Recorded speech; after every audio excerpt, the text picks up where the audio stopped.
Hi, in this class, we are going to see the basic English grammar for beginners. That is nothing but the sentences and its types. Yeah, what is meant by sentence?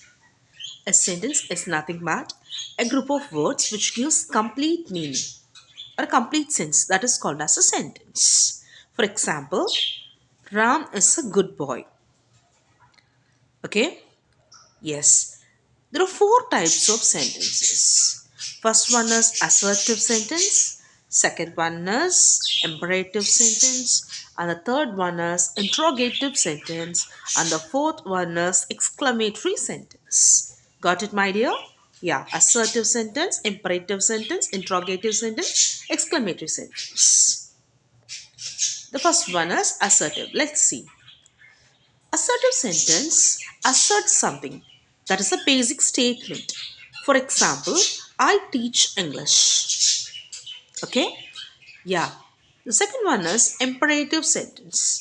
Imperative sentence is nothing but a request or order, a command. Okay? Example, please give me your pen.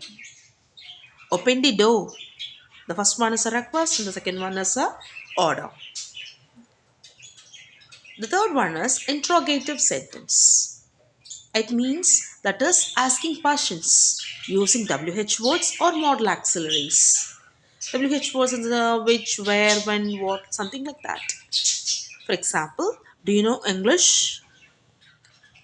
And the fourth one is exclamatory sentence. Exclamatory sentence is nothing but a sudden shocking surprise. Okay? See, there are some exclamatory words to identify the sentence. That is, oh, wow, hooray, alas. For example, well, we have won the match. Thank you. Kindly like, share, and subscribe.